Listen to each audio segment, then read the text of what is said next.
Monday morning arrived with the kind of brittle clarity Julia usually associated with trial days. Sharp light through the windows, a calendar packed with consequence, and a mind already racing ahead of the clock. She was halfway through reviewing a stack of motions when her phone rang. One glance at the number made her pause. She answered immediately. "Julia?" The voice on the other end said, steadier than it had been on Friday. "I've made a decision." Her spine straightened, every other thought evaporating. "I'm in," the witness continued. "I reconsidered everything over the weekend. The risks, the reasons I came forward in the first place. I'll testify. I'm back on the case."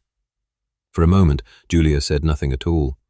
Relief surged so fast it felt almost disorienting, like stepping onto solid ground after weeks at sea. She let out a breath she hadn't realized she'd been holding. "That's a wise decision," she said, her voice warm, reassuring, carefully free of any hint of triumph. "And an important one. I know this wasn't easy, and I want you to know I appreciate your cooperation. We'll take every measure to ensure your protection and preparedness moving forward." The witness thanked her, sounding lighter, almost buoyant, and when the call ended, Julia set the phone down gently, as though sudden movements might shatter the moment. The case was back on track. The weight that had pressed against her chest for days lifted, replaced by something rare and intoxicating: unfiltered joy. She laughed once, quietly, alone in her office, then stood and walked to the window. The city looked different when victory, real victory, felt possible again. On impulse, she made a decision that would have seemed reckless just 48 hours earlier. She was taking lunch. A real one. By noon, she'd decided on her favorite sushi place downtown, a quiet spot with dark wood tables and a chef who knew her order before she spoke. An extended lunch, she told herself. She'd earned it. As she gathered her coat, another thought surfaced, unexpected, insistent. Brian. The memory of Friday evening came back with uncomfortable clarity. Her sharp words, the way his shoulders had stilled, his simple, dignified, "I understand." At the time, she'd justified it as stress, as urgency. Now, with the case revived and her nerves no longer screaming, the exchange sat poorly with her. She picked up the phone and called the lobby for her car service. As she waited for the line to connect, she surprised herself by smiling faintly.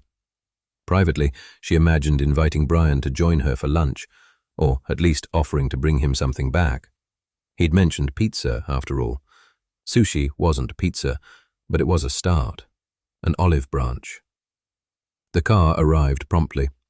Julia descended to the lobby and stepped outside, already preparing what she might say, something concise, sincere, uncharacteristically human. But when the driver opened the door, the face looking back at her was unfamiliar. She paused, one foot still on the pavement.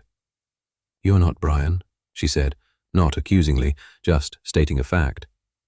The man smiled politely. "No, ma'am. I'm filling in for the day." Julia slid into the seat, a faint crease forming between her brows. "Do you know where Brian is?" she asked. "I'm just a fill-in driver," he replied evenly. "If you have any further questions, please speak with the lobby manager." The answer was professional, rehearsed, and strangely final. Julia nodded once, though a small, unwelcome chill ran through her. She turned her gaze to the window as the car pulled away, telling herself it meant nothing. People called in sick. Schedules changed. It was none of her business. Still, the thought lingered. At the restaurant, the hostess greeted her warmly, and within minutes, Julia was seated at her usual table. A sake glass appeared, then a neat procession of plates. Tuna, salmon, yellowtail, rolls cut with meticulous precision. The colors were vivid, the presentation flawless. Any other day, she would have savored it. Instead, she found herself distracted. As she lifted her chopsticks, her mind drifted back to the car, to the quiet way the fill-in driver had spoken, to the absence she hadn't expected to notice at all. Day 2 of a new job, she thought. Why wouldn't he be there? She shook her head, annoyed at herself. Her case was back on track. The witness was secured. A dozen of her favorite Mackie rolls sat untouched in front of her. By any rational metric, this was a perfect afternoon. So why did uneasiness coil in her stomach? She ate slowly, tasting less than she should have, the hum of the restaurant fading in and out. Every so often, her thoughts snagged on the same point. Brian, waiting patiently outside the witness's office, nearly 2 hours without complaint. Brian offering pizza, carefully, almost shyly. Brian accepting her rebuke without protest. She finished her meal, left a generous tip, and told herself, firmly, that she was overthinking. The ride back to her office was quiet. At first, Julia assumed the silence was her doing, that she'd unconsciously projected a mood. But as the car moved through traffic, she realized something else. She hadn't asked for silence. She hadn't snapped or deflected or shut anything down. The fill-in driver simply didn't speak. No attempt at small talk, no polite questions, no offers, no suggestions. Silence was his default setting.